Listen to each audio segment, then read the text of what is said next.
सर्वेभ्यो नमो नमः। पिछली वीडियो में आपने इस पाठ की व्याख्या पढ़ी थी। वीडियो ना देखी हो तो जरूर देखें, लिंक डिस्क्रिप्शन बॉक्स में है। बच्चों ध्यान दें, पाठ 1 और 2 PT1 में आएंगे। इसके लिए अच्छे से तैयारी करें। आज इस वीडियो में हम इस पाठ की एक्सरसाइजेस करेंगे। तो चलिए शुरू करते हैं।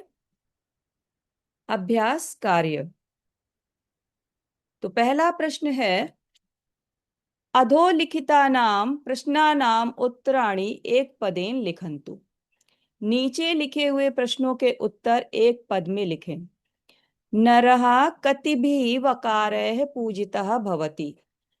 नर मतलब व्यक्ति, मनुष्य कितने वकारों से पूजित होता है अर्थात सम्मानित होता है। तो आपने 5 वकार पढ़े थे, तो हम लिखेंगे आंसर एक पद में लिखेंगे, पंचभिः।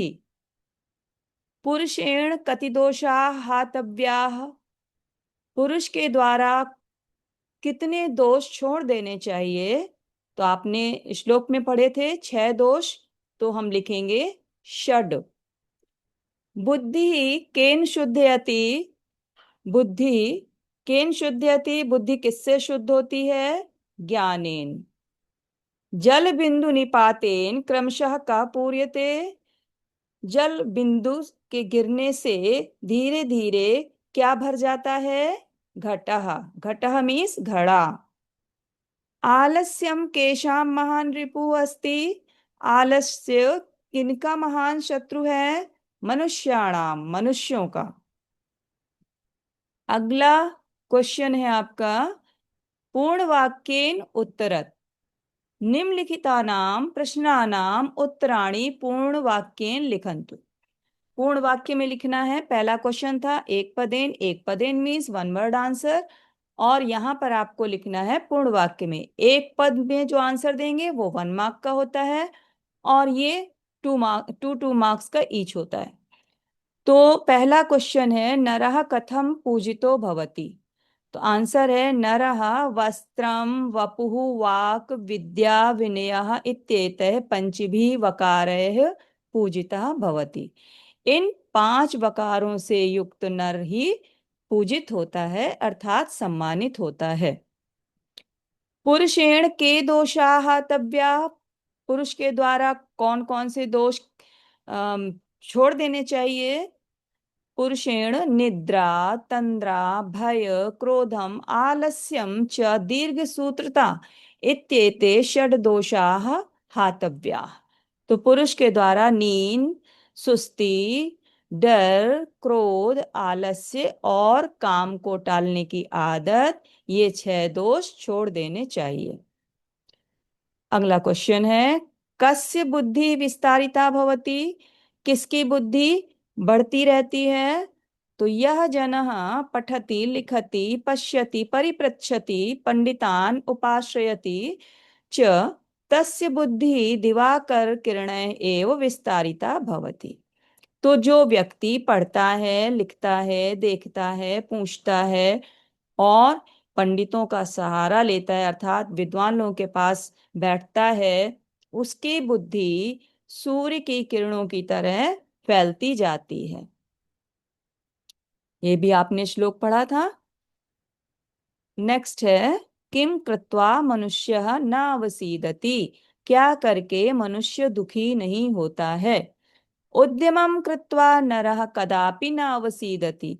परिश्रम करके मनुष्य कभी भी दुखी नहीं होता है। नेक्स्ट, व्यासस्य वचनद्वयं किम। व्यास के 2 वचन कौन कौन से हैं? अष्टादश पुराणेषु व्यासस्य वचनद्वयम्। तो अष्टादश पुराणों में व्यास के 2 वचन हैं, परोपकारः पुण्याय पापाय पर पीडनम। तो परोपकार पुण्य के लिए और पाप के लिए दूसरों को पीड़ा देना होता है। अगला क्वेश्चन है, उदाहरणानुसारम श्लोकांशान यथोचितम योजयन्तु। उदाहरण के अनुसार श्लोकों के अंश उचित प्रकार से जोड़ें। तो पहला तो ये जोड़ दिया इन्होंने, ठीक है। तो पहले का हो गया का। ये आप श्लोक जब याद करेंगे तो आपको मैचिंग अपने आप समझ में आ जाएगी। फिर दूसरे का है षड दोषा पुरुषेण ए हातव्या भूतिमिच्छिता। तो इसका इसका पेयर क्या है? निद्रा, तंद्रा, भयम, क्रोध, आलस्यम, दीर्घ सूत्रता। यहां मैंने ख लिखा हुआ है। फिर नेक्स्ट, अद्भिगात्राणि शुद्ध्यन्ति मनः सत्येन शुद्ध्यति। तो इसका पेयर क्या है? इसकी अगली लाइन क्या है? इसकी अगली लाइन है ये, विद्या तपोभ्याम भूतात्मा बुद्धि ज्ञाने शुद्ध्यति। फिर नेक्स्ट है उत्तरम यत् समुद्रस्य हिमाद्रेश्चैव दक्षिणम। तो इसकी इसकी मैचिंग क्या है? वर्षम तद भारतम नाम भारती यत्र संतति। फिर अगला है जल बिंदु निपातेन क्रमशः पूर्यते घटः। तो फिर इसकी इसकी लाइन क्या है कि नेक्स्ट लाइन है इसकी, स हेतु सर्व विद्यानाम धर्मस्य धनस्य च। तो देखिए साइड में मैंने ये लिखे हैं, मैचिंग लिखी है, तो ये आप देख सकते हैं। और श्लोकों को याद करिएगा। केवल ये क ख ग घ इसके भरोसे मत रहिएगा। प्रॉपर आपको अच्छी तरह स्टडी करना चाहिए, है ना, सॉलिड स्टडी, थॉरो स्टडी। अब आपका क्वेश्चन नंबर 4 है, निम्नलिखितानां वाक्यानां समानार्थकान् श्लोकांशान पाठात् चित्वा लिखन्तु। तो दो तरह से आप लोगों को श्लोक याद कराए गए हैं। तो अब देखिए आप कि निम्नलिखित वाक्यों के समान अर्थ वाले श्लोकों के अंश पाठ से चुनकर लिखें। तो मान लीजिए ये है कि मधुर वाण्या सर्वे प्रसन्ना भवन्ति, मधुर वाणी से सभी लोग प्रसन्न होते हैं। तो इसका समानार्थक श्लोक कौन सा दिया गया है? कौन सी लाइन दी है? प्रिय वाक्य प्रदानेन सर्वे तुष्यन्ति जन्तवः। तो इसकी समान अर्थ वाली लाइन ये है हमारे पाठ में। परिश्रमेण तुल्या बांधवा नास्ति, परिश्रम के समान बंधु नहीं है। तो इसके लिए कौन सा श्लोक कौन सा श्लोक है जिसकी लाइन है, नास्ति उद्यम समो बंधु कृत्वा यम न अवसीदति। ये दोनों समान अर्थ वाले हैं। परोपकारेण मानवस्य पुण्यार्जनम भवति, परोपकार से मनुष्य का पुण्यार्जन होता है, मतलब पुण्य प्राप्त करता है। तो कौन सी लाइन ये बता रही मीनिंग? परोपकारः पुण्याय पापाय परपीडनम च भवति। हिंद महासागरात हिमालय पर्यंतम भारतवर्षम, हिंद महासागर से लेकर हिमालय तक भारतवर्ष है। तो कौन सी लाइन इसको एक्सप्रेस कर रही है? उत्तरम यत् समुद्रस्य हिमाद्रेश्चैव दक्षिणम। तो इस तरह ये समान अर्थ वाले श्लोकों के अंश हैं। नेक्स्ट क्वेश्चन है, अधोलिखितानाम शब्दानाम उदाहरणानुसारम पर्याय पदानि लिखत। अब आपको ये वर्ड्स दिए हुए हैं और इनके पर्यायवाची लिखने हैं, आपको संस्कृत में ही लिखना है। तो जैसे वपु मीन्स शरीरम, संस्कृत है तो संस्कृत में ही लिखेंगे, शरीर नहीं लिखेंगे, शरीरम, क्योंकि ये वपु है। तो वपु मीन्स शरीरम। जलम नीरम, लोचनम नेत्रम, धनम वित्तम, बुद्धि मति, रिपुः शत्रु। ठीक है, तो ये पर्यायवाची हैं इसमें। अब ये सब जो रूप दिए रहते हैं आपको याद करने चाहिए ये, है ना। अब नेक्स्ट क्वेश्चन है आपका, और जब आप रूप याद करेंगे ना तो उसकी ही मैचिंग मैचिंग से आप लिखना सीखेंगे, है ना। तो छठवां क्वेश्चन है आपका, ये है ये है रूपों को पूरा करना। तो ये बहुत इजी होता है, साउंड मैच करके आप पूरा कर सकते हैं। जैसे सुधा खंडेन, तृतीय विभक्ति का रूप है ये, सुधा खंडेन सुधा खंडाभ्याम सुधा खंडय। सुधा खंड मीन्स चौक, जो हम यूज करते हैं चौक बोर्ड पर। तो अब देखो मेन वर्ड आपका है सुधा खंड, तो इसमें जो साउंड लास्ट में आ रही एन, आभ्याम, अय, ये सफिक्सेस प्रत्यय हैं, इन्हीं को आपको मेन वर्ड में जोड़ना है।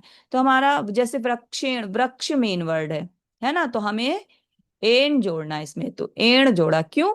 क्योंकि इसमें जिस वर्ड में र की आवाज आती है वृक्ष, तो उसमें ड़ा लगता है, ना नहीं लगता, इसलिए इसमें लिखा है वृक्षेण। फिर आप भ्याम जोड़ना, वृक्ष वर्ड है, बड़े आ की मात्रा लगा दी, भ्याम जोड़ दिया, वृक्षाभ्याम। तो मेन वर्ड को आपको पहले देखना है। वृक्षैः, आपको देखना है ऊपर वाली लाइन कैसे लिखी हुई है, मेन वर्ड में के बाद क्या क्या चेंज है, वही चेंज आपको करना है। फिर लताभ्याम, लता भी। अब देखो ये जो है ना स्त्रीलिंग है, स्त्रीलिंग है तो लतया, लता का स्त्रीलिंग तृतीय विभक्ति जो है लतया होगा, लतया, लताभ्याम, लता भी। देशेन, देश जो है, देश के रूप कैसे चलेंगे, वृक्ष की तरह, छोटे आ की आवाज आ रही है, देश है ना, तो वृक्ष की तरह चलेंगे तो सेम हो जाएगा। देशेन, देशाभ्याम, देशय, ये भी सेम है। पुण्येन, पुण्याभ्याम, पुण्यैः। विनयेन, विनयाभ्याम, विनयैः। तो आपको एक अकारांत छोटे आ की आवाज वाला वर्ड जो उसके रूप याद करने हैं, और आकारांत बड़े आ की आवाज वाला रूप उसको उसको याद करने हैं। तो जो मेन वर्ड में जैसी साउंड आती है, अगर आपने एक याद कर लिया तो उससे आप कई बना पाएंगे। अब कोष्ठ के पदानि विलिख्य सुभाषितम पूरयन्तु। तो कोष्ठक में लिखे हुए पदों को देखकर आप पूरे ये जो श्लोक है उसको पूरा करना है, सुभाषित है उसको पूरा करना है। तो ये जब आप याद कर लेंगे तो आपको फिलअप्स अपने आप याद हो जाएंगे। हम यहाँ पे भरेंगे, पूरी लाइन क्या है, उत्तरम यत समुद्रस्य हिमाद्रेश्चैव दक्षिणम। आपको श्लोक याद करना पड़ेगा, तब ये आप वर्ड्स भर सकते हैं। वर्षम तद्भारतम नाम भारती यत्र संतति। ठीक है, जो जो ब्लैंक है उसमें भर देना। प्रिय वाक्य प्रदानेन सर्वे तुष्यन्ति जंतवः, तस्मात् तदेव वक्तव्यम, बचने का दरिद्रता। इस तरह आप लोग बाय हार्ट कर लो, इस श्लोक को याद कर लो, तो काफी आपको हेल्प मिलेगी और अपने आप बहुत सारे क्वेश्चंस आ जाएंगे आपको। देखो सब एक दूसरे से जुड़े हुए हैं, अगर आपने श्लोक याद कर लिए ना तो ये फिल इन द ब्लैंक्स भी अपने आप आ जाएगा। आलस्यम ही मनुष्याणाम शरीरस्थो महान रिपुः, तस्मात् तदेव वक्तव्यम, बचने का दरिद्रता। यह पठति लिखति पृच्छति पंडितान उपाश्रयति, स हेतु सर्व विद्यानाम धर्मस्य च धनस्य च। विद्या तपोभ्याम भूतात्मा बुद्धि ज्ञानेन शुद्ध्यति। तो ये सारी एक्सरसाइज हो गई आपकी। अब देखिए इसमें मैंने पीडीएफ में इसमें ये सब आपके लिए वर्ड्स लिखे हैं, और मैंने इसलिए इसको बनाया कि आपको क्वेश्चन भी दिखाई पड़े, आंसर भी दिखाई पड़े, और आप आसानी से समझ सकें।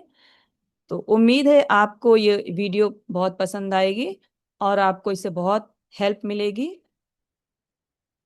अगली वीडियो में फिर मिलते हैं, तब तक के लिए जय हिंद।